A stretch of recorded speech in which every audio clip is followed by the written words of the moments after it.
Inna hamdalillah nahmaduhu wa nasta'inuhu wa nastaghfiruhu wa na'udzu billahi min shururi anfusina wa min sayyiati a'malina may yahdihillahu fala mudilla lahu wa man yudlil fala hadiya lahu.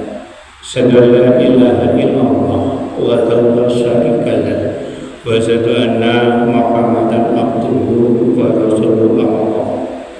Wa ya ibadallah, usikum wa nafsi wa ya bitaqallah wa qad fasal muttaqun. A'udzu billahi minasyaitonir rajim. Bismillahirrahmanirrahim.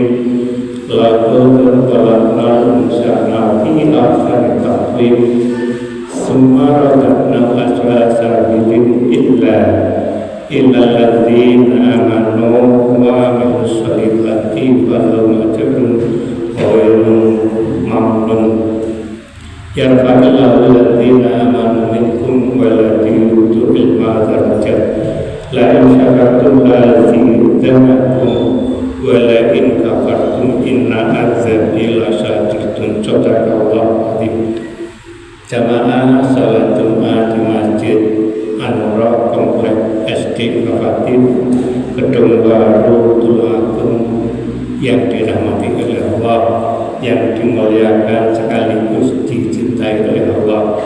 Tiada kata yang lebih indah kecuali alhamdulillahirabbil alamin. Sehingga kula panjenengan jamaah pemirsa yang dirahmati Allah bisa melaksanakan kewajiban sholat Jumat bersama.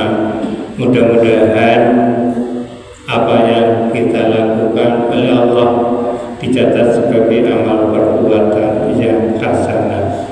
Yang kedua, sholawat salam yang selalu kita aturkan kepada Nabi akhirul zaman, Nabi yang paling sempurna dari sempurna, itulah Muhammad Rasulullah Sallallahu Alaihi Wasallam. Dengan satu harapan, kita bisa melaksanakan sunnah-sunnahnya, kita bisa mempertahankan sunnah-sunnahnya sehingga di yaumul kiamah, sehingga di yaumul hisab kita mendapat syafaatnya. Amin Allahumma amin. Jamaah sholat Jumat di Masjid An-Nur yang dirahmati oleh Allah, yang dimuliakan sekaligus dicintai pemirsa, di mana saja yang bisa mendengar apa yang saya sampaikan. Tema khotbah hari ini saya mengambil yaitu keseimbangan antara ilmu, iman, dan amal. A'udzubillahi minasyaitonir rajim. Bismillahirrahmanirrahim. Yarfa'illahu alladzina amanu minkum walladzina utul ilma darajat. Niscaya Allah akan meningkatkan, akan meninggikan derajat orang-orang yang beriman di antara orang-orang yang diberi ilmu pengetahuan. Jamaah sholat Jumat yang dirahmati oleh Allah, saya mengutip dari risalah Adi Dayat, di antaranya iman dan ilmu. Iman dan ilmu adalah merupakan sayap bagi orang Islam. Iman dan ilmu adalah merupakan kebersamaan yang secara vertikal tidak akan bisa terpisahkan, sehingga di sini tidak mungkin kita manusia beriman baik tanpa mempunyai ilmu.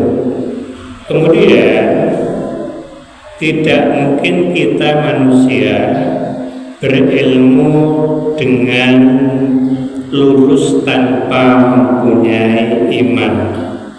Jamaah sholat Jumat yang dirahmati oleh Allah, konsekuensinya antara iman dan ilmu jika tidak seimbang, yang pertama adalah kecenderungan bahwa manusia itu akan menjadi sombong, manusia itu akan menjadi congkak. Ketika antara ilmu dan iman tidak seimbang, maka manusia itu cenderung mencari kekuasaan. Jamaah yang dirahmati oleh Allah, yarfa'illahu alladziina aamanu minkum wallati utul ilma darajat. Saya ulang, niscaya Allah akan meninggikan derajat orang-orang yang beriman di antara orang-orang yang diberi ilmu pengetahuan. Di antara ini adalah merupakan jeda di dalam bahasa Indonesia yang disempurnakan. Di antara ini konotasinya berarti ada sesuatu. Artinya orang-orang yang hanya taklid buta saja, maka Allah tidak akan meninggikan.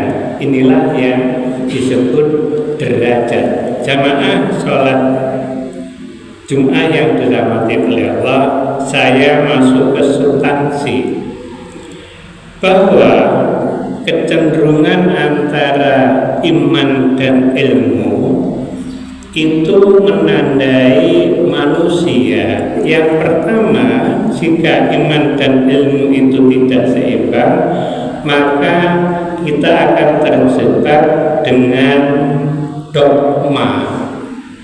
Jika antara iman dan ilmu itu tidak seimbang, maka manusia itu akan terjebak dengan fanatik buta, atau bahasa kerennya taklid buta. Jika antara ilmu itu tidak seimbang, maka di sini bahwa ibadah itu tanpa bermakna. Bahasa Tulungagunge adalah sakarpe dhewe. Jamaah sholat Jumat yang dirahmati oleh Allah, yang dimuliakan sekaligus dicintai oleh Allah, agar hidup kita itu lebih bermakna sesuai dengan moto kita, Islam berkemajuan, maka di sini ada 3 hal yang harus kita perhatikan antara iman, ilmu, dan amal. Masuk ke substansi. Yarfa'illahu alladziina aamanu minkum walladzii utul ilma darajat. Allah akan meninggikan derajat orang-orang yang berilmu pengetahuan. Yang pertama, bahwa orang-orang yang beriman, iman itu adalah merupakan landasan. Iman itu adalah merupakan keyakinan kepada Allah, sehingga di sini bahwa fondasi kita ketika kita beriman, maka hablum minallahnya akan terpenuhi. Kemudian yang kedua, bagaimana ilmu. Ilmu ini adalah alat untuk memahami. Ilmu itu kebenarannya adalah hakiki, sehingga ilmu yang dimaksud di sini adalah orang-orang yang mengerti tentang ilmu di dalam Al-Quran. Iqra bismi rabbikal ladzi khalaq. Bacalah dengan nama Tuhanmu. Iqra artinya membaca. Iqra artinya pahamilah. Iqra artinya berpikirlah. Kemudian ketika ada kata Iqra, maka maknanya yang pertama ketika Al-Quran itu diturunkan, maka ada 3 hal. Yang pertama, bacalah. Yang kedua, mengerti artinya. Ini ada 2, mengerti artinya. Yang pertama, definisinya.